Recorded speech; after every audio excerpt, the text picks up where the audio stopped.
旧约圣经约书亚记4章1到14节，约书亚记4章1到14节。和合本圣经在266页，其他版本请看荧幕。国民尽都过了约旦河，耶和华就对约书亚说：“你从民中要拣选12个人，每支派1人，吩咐他们说：你们从这里，从约旦河中祭司脚站定的地方，取12块石头带过去，放在你们今夜要住宿的地方。”于是约书亚将他从以色列人中所预备的那12个人，每支派1人，都召了来，对他们说：你们下约旦河中，过到耶和华你们神的约柜前头，按着以色列人12支派的数目，每人取1块石头扛在肩上。这些石头在你们中间可以作为证据，日后你们的子孙问你们说这些石头是什么意思，你们就对他们说：这是因为约旦河的水在耶和华的约柜前断绝，约柜过约旦河的时候，约旦河的水就断绝了。这些石头要做以色列人永远的纪念。以色列人就照约书亚所吩咐的，按着以色列人支派的数目，从约旦河中取了12块石头，都遵耶和华所吩咐约书亚的行了。他们把石头带过去，到他们所住宿的地方，就放在那里。约书亚另把12块石头立在约旦河中，在抬约柜的祭司脚站立的地方，直到今日，那石头还在那里。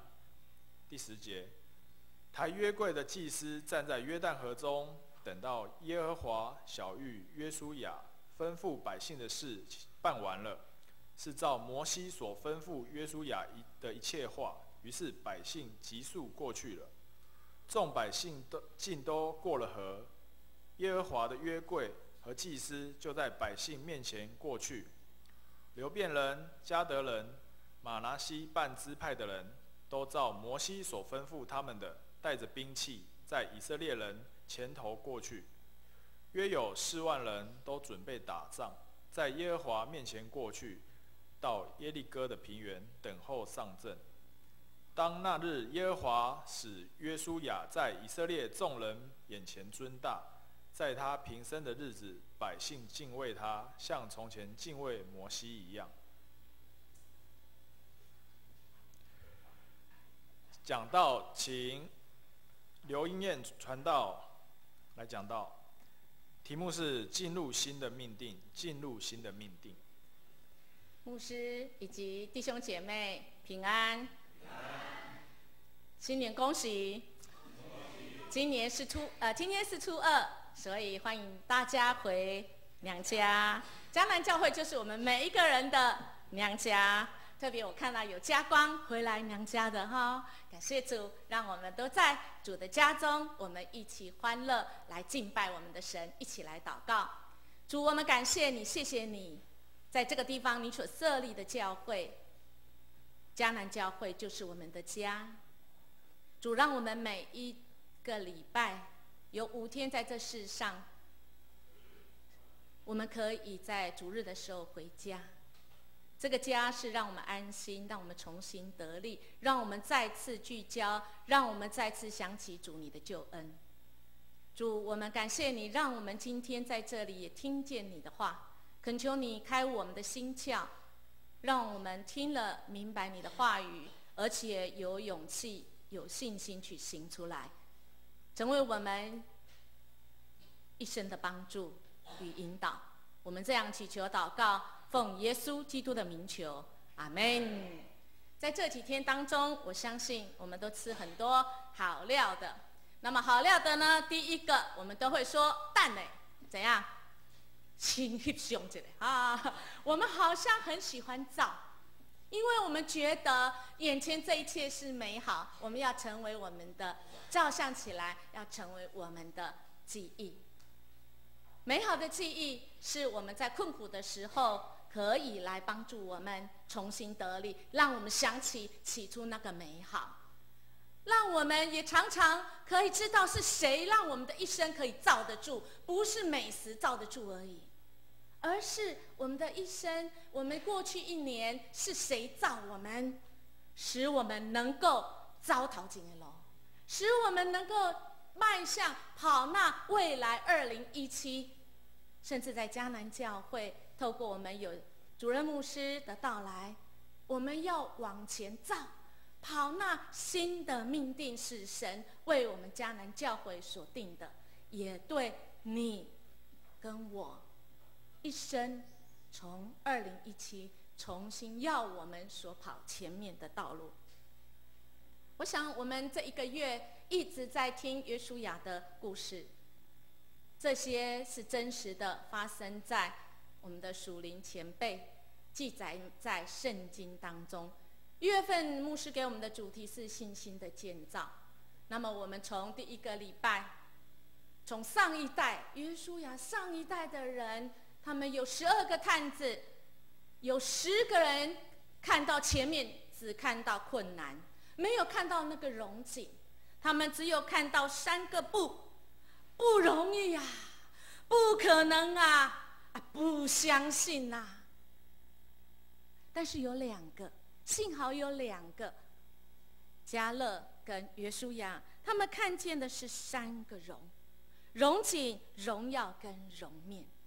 我想我们是属神的儿女，在2017，神要我们透过他的话语来坚定我们，使我们从那3个不当中走向3个荣，让我们的一生在主你的道路中，我们越走越起劲，使我们的信心一天比一天更被建立，而且被信心这个坚固，使我们的信心是被锻炼的。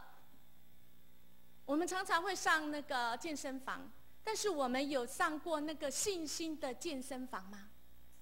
我们知道我们哪里比较弱，我们哪里我们需要再次的使我们的肌肉强壮吗？是的，今年2017，透过游牧师要带领我们，使我们的信心被建立起来，而且越来越坚固。透过我们所脑中知道，也透过我们可以行为一边做一边来行出来。好，那当然到了我们今天，甚至到上个礼拜，我们已经这一个约书亚已经带的，已经是到下一代哦，带了这些神所托付他的，已经出埃及的这一群下一代的，要过约旦河，终于要过约旦河，要进入那个这个迦南美地。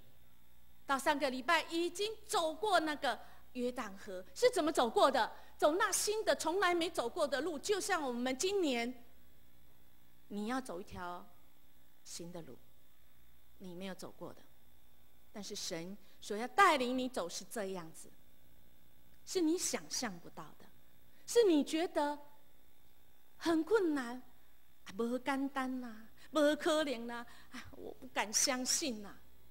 神要在今年新春第一个主日，就要来告诉我们，在神没有不可能。你要相信，虽然不容易，但是主与我们同在。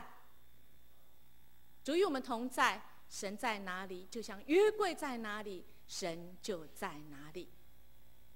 今天的经文来到，他们已经走过，要走过的时候，这个约书亚他经过了，神告诉他说：“你要怎么做？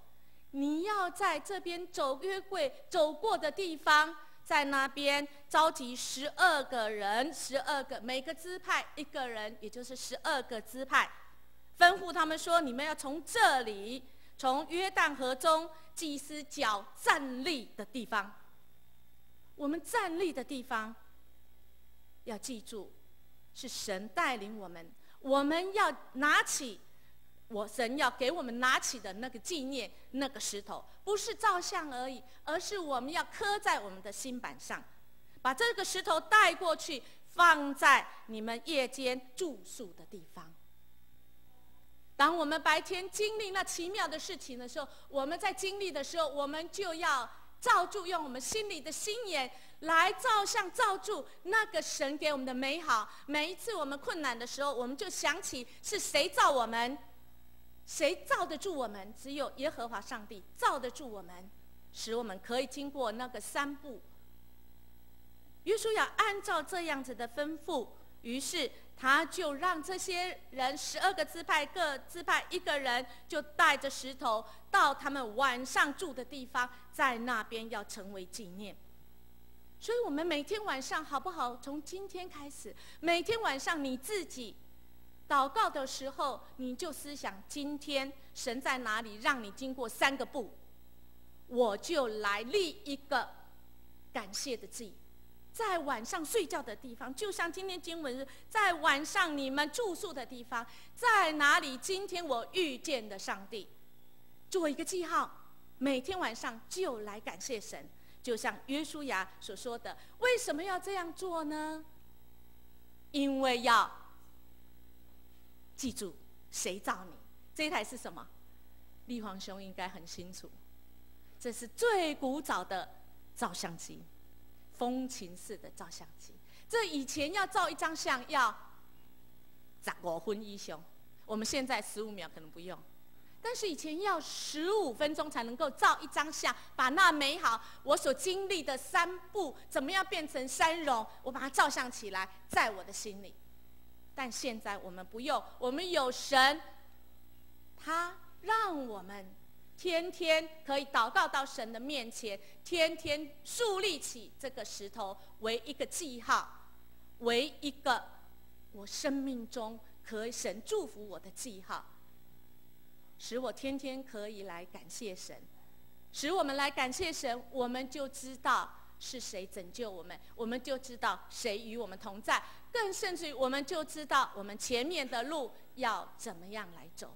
约书亚按照这样子行，把这些石头立在他们晚上睡觉的地方，他们就想起，然后让日后的儿女们也想起，代代都来纪念，代代都来想起神在我们生命中所带领的。那么这些记号就是再一次的说，里程碑进入到新的命定当中。进入新的命定，那么命定跟命运哪里不一样？只有第一个字一样，命。因为我们有一口气，有命，我们才能够往下走。命运是黑暗，是无可奈何，是随波逐流。我好像没有什么可以做啊！让你说了，你讲啊，上帝你说了，我不用了，我就跟着你跑，我就躺软了。不是这样，这是命运。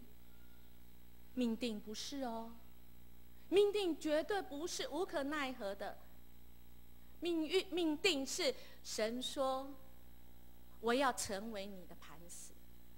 神说，神要救我们，因为就像今天所唱的歌一样。我们敬拜所唱，神是我们的山寨，是我们的高台，是我们的避难所，是我们的力量，更是我们的诗歌。不是靠屌矮诗歌，是喜乐的诗歌。这是神所命令，那么他的话语命令就会这样来成就。所以我们教会，我们个人也进入在神的命定中。那么命定中就是有神成为我们生命中的教练。我们真的一生都住在那个信心的健身房，不用钱的，不用每个月交月费，清洁费多少不用，而是神就要我们天天经历，要我们透过我们的行为回应他所教导给我们的，神就透过这样来建立我们的信心。命定当中的命令也有说，除非主命定，谁能说成就就成了。所以亲爱弟兄姐妹，今年2017你会展开新的，因为我们的神要你一步一步的越来越像神。如果是我们走在神的命定中，神成为我们的教练，那么有什么不能成就的？没有什么不能成就的，因为神命定他就是有一个蓝图。所以命定不是像命运随便啊，哎呀我就认了吧，不是，而是神他会引导我们的脚步，他有计划，他有蓝图，他也要我们有计划跟蓝图。只要我们的计划在神的计划中，我们的蓝图在神的蓝图中，那么神他会透过他神力，而不用我们靠意志力而已。当然我们要意志力，但是神力来帮助我们速速成就。因为神知道他要他的儿女一个目标，一个永远的一个目标。牧师今天早上有讲，两个爱神爱人。我们只要我们所做的是爱神爱人，这个命定是神一定已经决定的，不会改变。但是我们的神爱我们，让我们有自由意志，让我们像学开车一样，两个方向盘哈。我们的神是教练，他坐在旁边，我们呢也开我们的人。我们呢这个时候呢很想往左，想要往太平洋下去，因为我们已经绝望到底了。这个跳下去多好啊，跳下去我就一了百了。但是我们的神是教练，他在旁边喊兜路一点那个什么方向盘，他一直帮我们转，让我们又转回来那盼望的路。亲爱的弟兄姐妹，2017有人说是跳跃的年，跃是，但是你跃到哪里呢？跳跃到哪里呢？你跳跃到太平洋，还是你跳跃到太平山？我们跳跃往高处，我们越来越像神。我们如果走在神的命定中，神要我们天天祷告，透过祷告，我们就可以越明白神的心意。那么神跟我们互动，他也握住方向盘，他总是力量比我们大。当我们偏的时候，他会来救我们，因为他说他就是要来救我们。当我们领受这一切，这些奇妙，这一些从不容易变成经历神，从那不可能变成这个可能的，从那个不相信变得主啊，我不得不相信你，我们就要常常来纪念神。因为神在我们当中所做的，这是一个证据，知道让世人知道有神。就像在约书亚记上个礼拜牧师所讲到的，这些约书亚说：“看哪，普天下主的约柜必在你们前头过去，在约旦河里，因此你们就知道在你们中间有永生神，并且他必在你们面前赶出迦南人、赫人、西魏人、比利洗人等等等等这些敌人。”亲爱的弟兄姐妹，每次我读到这里，上个礼拜牧师在讲，我心里就非常激动。主的约柜就是主与我们同在，我们还怕什么呢？若是我们行得正，若是我们是行公义、好怜悯、存谦卑的心，与主同行，我们还怕什么呢？我们的头是抬得起来的，神是使我们抬得起头来的神，因为他走在我们的前头。前面纵使有像恶水一样约旦河，但是神要走在我们前面，而且要让那些还不认识神的人知道神在我们的中间，这位神是永生的神。那么我们就可以天天晚上来立一个历史，就来祷告，献上感谢的祭，像约书亚那时候一样，每一天立一个石头，说：“主，感谢你今天你与我同在，主啊，我再一次经历荣景，你给我的荣景，主，我再一次经历主你的荣耀，主啊，再一次我可以到你面前遇见你，看见主你的容面。”到新约的时候也是这样，耶稣在门徒面前另行了许多的神迹，没有记在这世上，但记在这些事是要叫你们信耶稣是基督。还有很多的神迹是没有记下，但是记下来的是要让我们知道他是神，要让我们知道信他的。我们就可以得永生；信他的名的，我们可以得生命。所以记下来，记下来的这些，我们要记住，这个都是神所行过的，这是一个见证，神是救我们的主。甚至在约翰福音也说，为这些事做见证，并且记载这些事，就是这门徒。我们也知道他的见证是真的，耶稣所行的事还有许多许多许多事。所以亲爱的弟兄姐妹，我们就是要认识我们的神，从这个圣经。下个礼拜开始，牧师也会带领我们怎么样子来单独会主，我们怎么样子更认识神曾经所做过的见证，而这见证也要在我们身上，而我们经历之后，每一天晚上我们透过神的话语更是印证，然后我们再到神的面前祷告，我们再一次献上那感谢的祭，然后我们就可以成为一个感谢的人，甚至于成为一个人家来问我们，就像约书亚记一样。你们立那些是干什么？那石头是要做什么？你们立这个做什么？因为这些石头要做以色列人永远的纪念。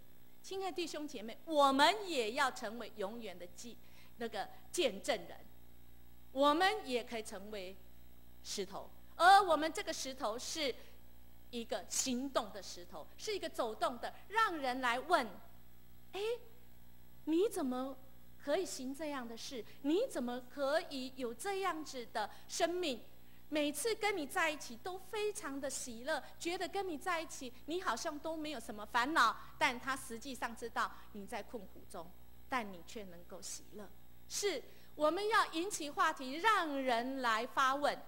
这是在约书亚的时候最起初的，让人来问我们所信的是什么。在哥林多前书也说，这是我的身体，为你们舍的，你们应当如此行，为了要纪念耶稣。这杯是用耶稣的血所立的新约，我们每逢喝的时候要如此行，为的是要纪念耶稣为我们献在十字架上。亲爱的弟兄姐妹，我们有没有让人来问，你怎么样？你怎么走过来的？你这么困苦，你是如何走到如今的？历史的意义就是要人带领人、协助人来遇见神。我记得我在读学硕的时候，很多人不以为然，觉得说跟上帝关系就好了，那为什么还要读学硕？那都是人的学问。我来到迦南教会的时候，郑正仁牧师也有问我这个问题。他说：“哎呀，跟神关系就好了啦，学硕有什么？那个都是人的事啊，人的小学。”我说：“亲爱的郑牧师，我给学硕的定义是这样：学硕就是协助人来与神对谈。协谈的意思就是这样，学硕就是协谈的硕士，就是协助人来与神对谈。亲爱的弟兄姐妹，我们生活中我们有没有立石头？立石头是一个纪念，纪念神在我们身上的作为，纪念神与我们同在。我们也可以成为石头，但是这颗石头是活的石头，是到处走的石头，是人可以来问，可以让协助人来与神对谈，不是与我们对谈。协谈是协助人与神来对谈，协助人来遇见神，协助人来认识这一位上帝。在彼得前书也说，你们虽然没有见过他，却是爱他，如今虽不得看见，却因信他，就要有说不出来满有荣光的大喜乐。我们有大喜乐，人就因为这样子而看见那看不见的上帝。所以我们是与神一起活、一起复活的，我们当要常常思念天上的事。所以这个历史除了让人来问我们来活出、告诉人、协助人来与神对谈之外，我们也帮助我们哦，我们自己来思考，不要思考地上的事而已，让我们思考那天上的事，因为我们要与神一起复活、一起活，因为主在我们的生命中。我们在历史这个石头的意义，更是要使我们的心里有荣耀的盼望。神愿意叫我们知道这奥秘在外邦人中，在我们中有何等丰盛的荣耀，就是基督在我们心里成了荣耀的盼望。阿们。我们一起来读这个经文好不好？把它们变成我们好不好？好，来，请。神愿意叫我们知道这奥秘在外邦人中有何等丰盛的荣耀，就是基督在我们心里成了有荣耀的盼望。阿们。我们是有盼望的，感谢主，使我们脱离那个黑暗的权势，使我们得以赦免。这是神在我们身上最大的这个祝福。那么神给我们这些经历，这些奇妙经历，他与我们同在，使我们能够这个历时来纪念他，来感谢他。为什么？为了要为主征战。在约书亚记这个接下来我们就讲到这些众百姓尽都过了河，耶和华的约柜和祭司就在百姓面前过去，约有4万人都准备大战。亲爱的弟兄姐妹，神与我们同在，不是要我们躺着吃躺着睡，神要我们准备作战。如果你想的是我过好日子，我躺着吃躺着睡，那么方向就错了。神要我们起来为他来作战，特别我们要来作战是把福音传给不认识上帝的人，因为神的心意就是要使万人得拯救。在约书亚记19，今天没有读到的，但是我们知道，当这一群这个被神所呼召，这个约书亚所带领的这一群百姓过去以后，立了12块石头之后，他们还要有大的征战在他们的前面。所以我们得着这一切，是我们要为主而征战。在以赛亚书也这样说，所以主耶和华如此说，这个是神的预言哦。看哪，我在锡安放一块石头作为根石，是试验过的石头，是稳固根基宝贵的房角石，信靠的人必不着急。亲爱的弟兄姐妹，我们着急吗？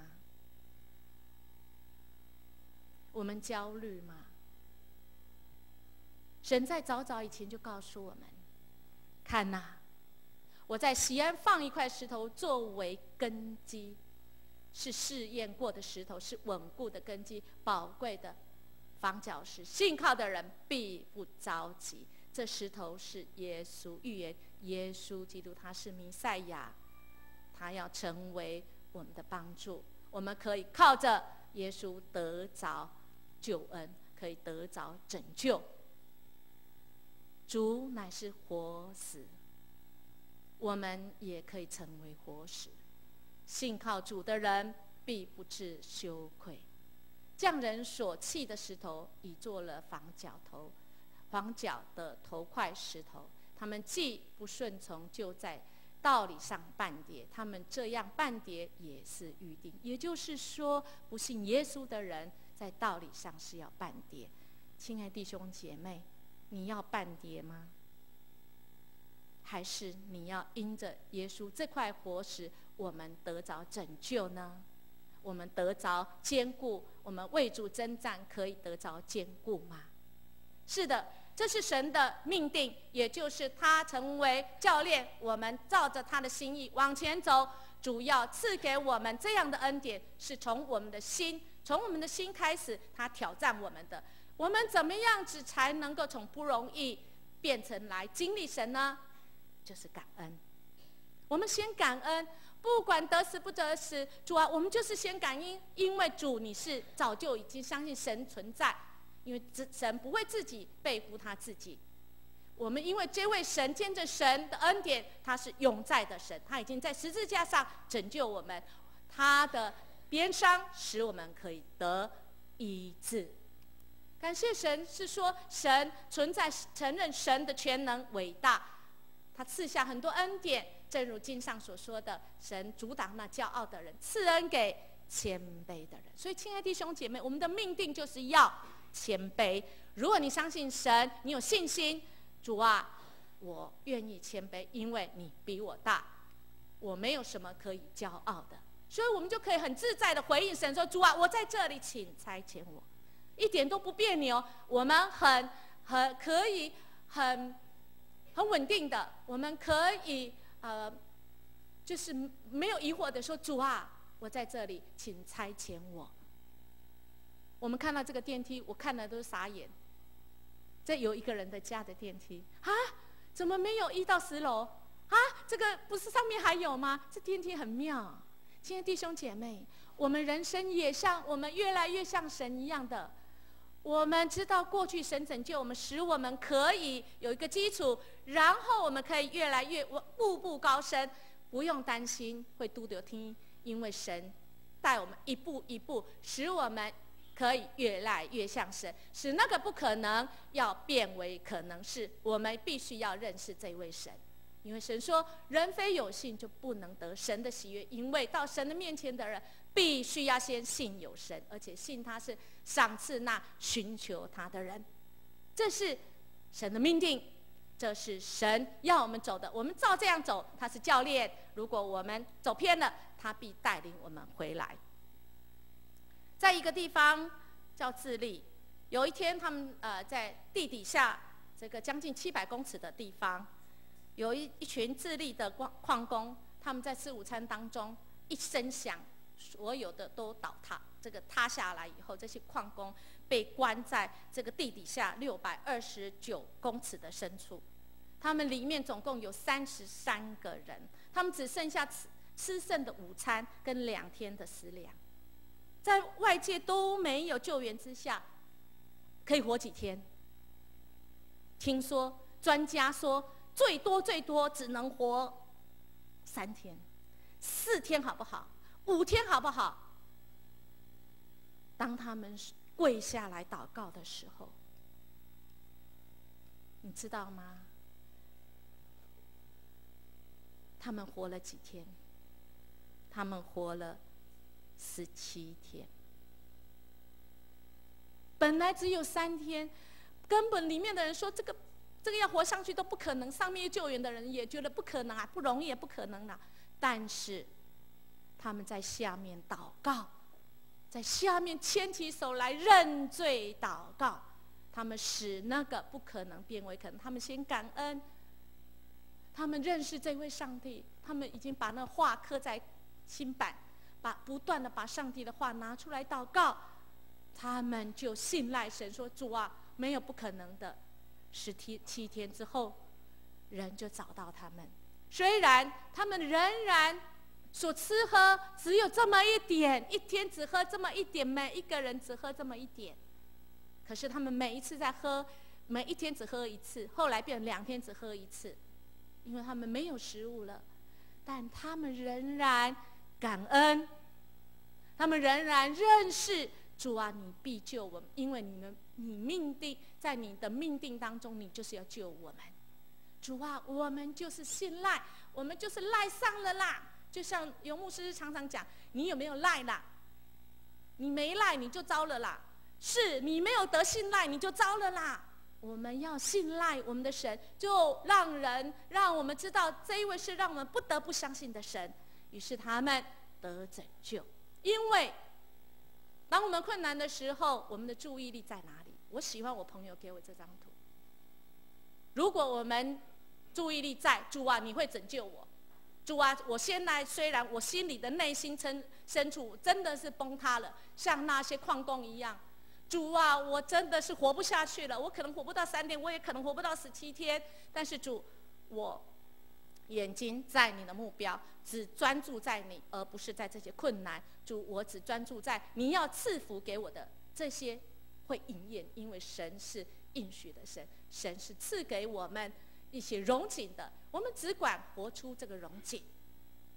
我们虽然在困苦中，我们仍然能够喜乐，因为在以赛亚书这边说，必有宝座因慈爱坚立，必有一位诚诚实实坐在其上，在大卫帐幕中施行审判，寻求公平，速行公义的。亲爱的弟兄姐妹，你在不公义中吗？你觉得委屈吗？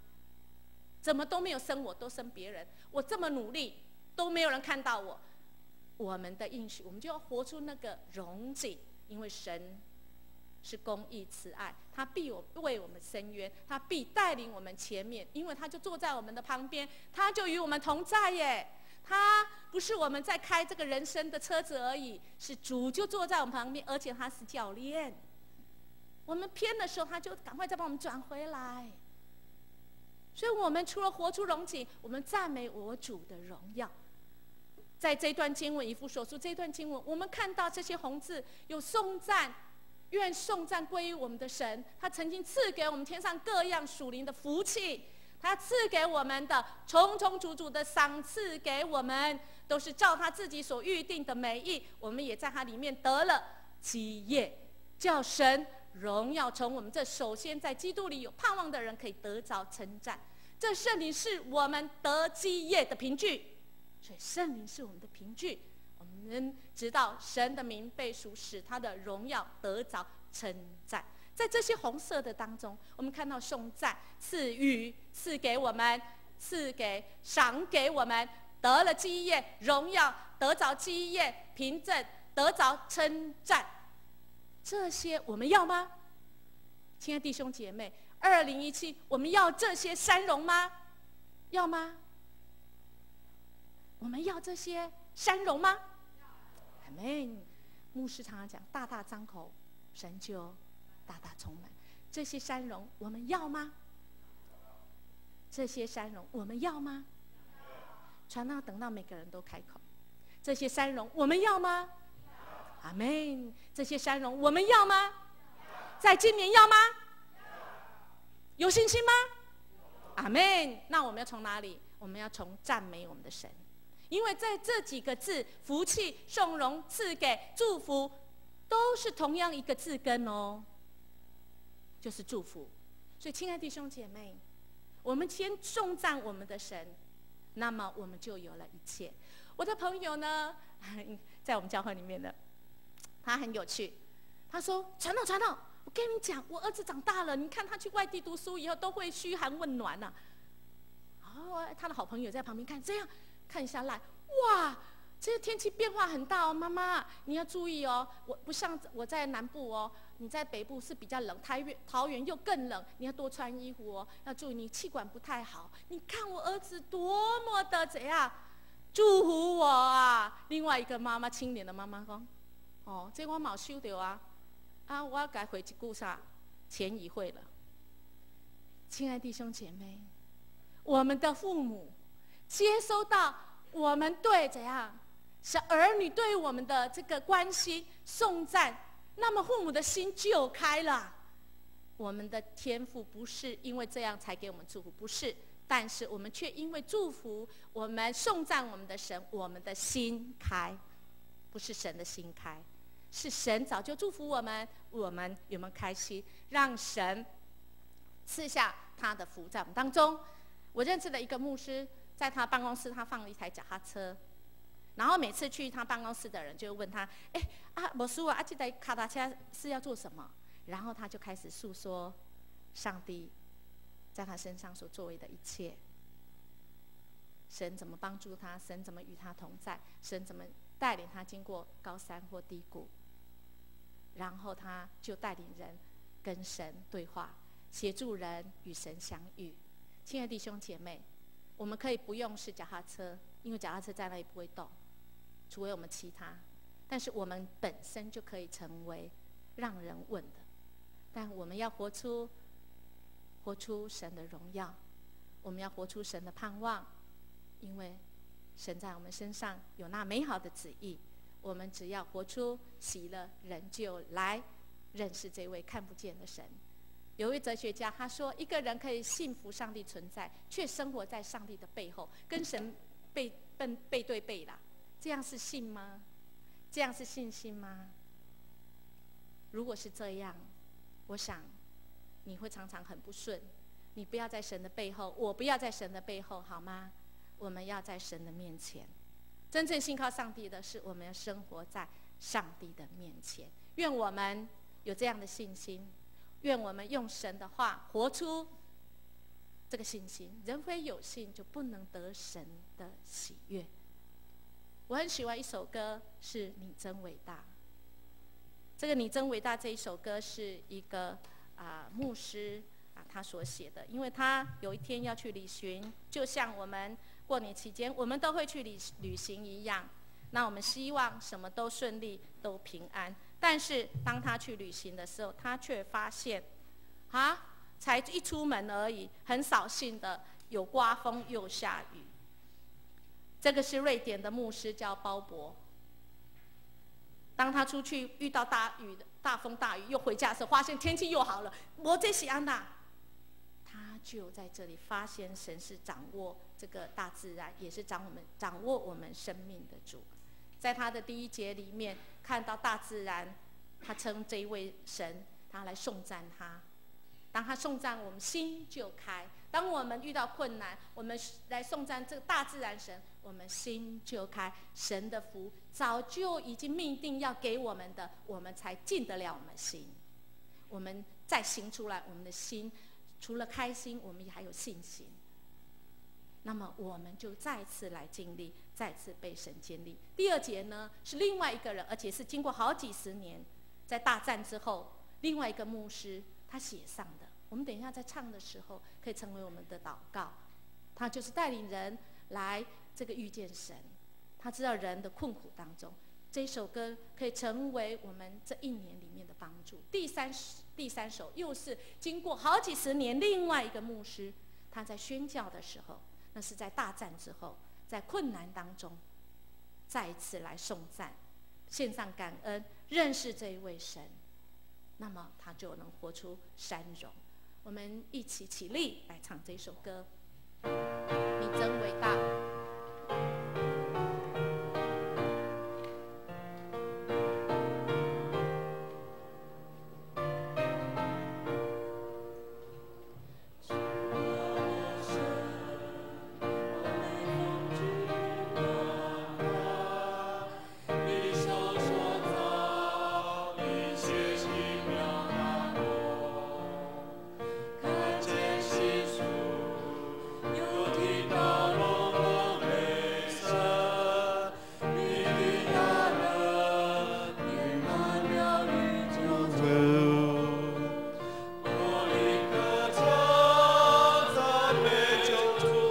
神，你真伟大，何等伟大！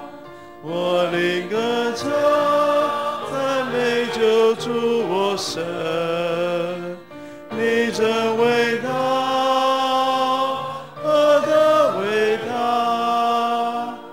当我想到神情远在他儿子将是生命，我几乎不领会。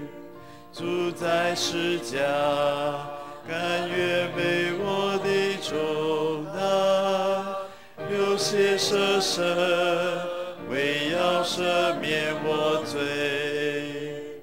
我灵歌唱，赞美救主我神，你真伟大。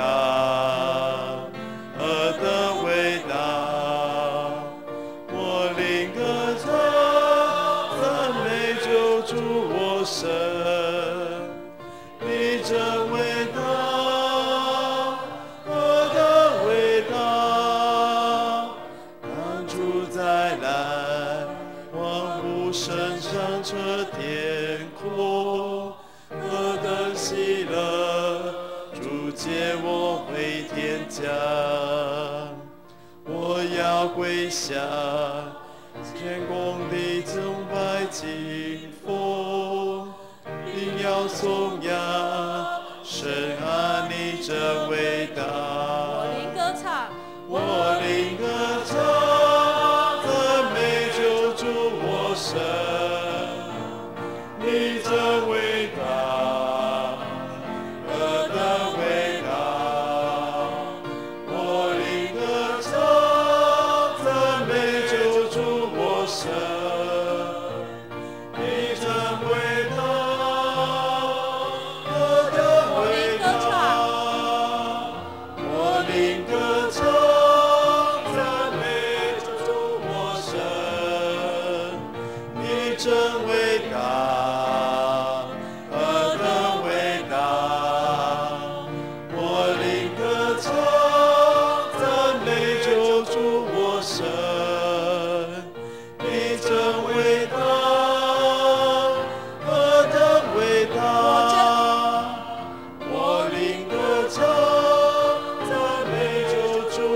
神，你真伟大，何等伟大！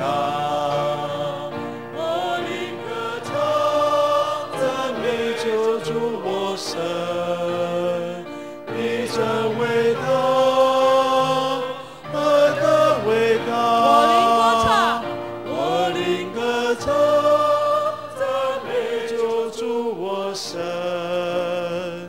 你真伟大，何等伟大！我灵歌唱，赞美救主我神，你真伟大，何等伟大！创造万物的主，你真伟大；赐给我们生命的主，你真伟大；与我们同在的主，你真伟大。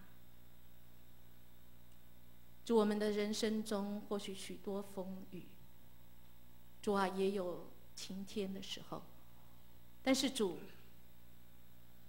你就是要我们活在主你的心意中，你的命定中，就是我们要活出爱，我们爱神爱人。主，我们谢谢你，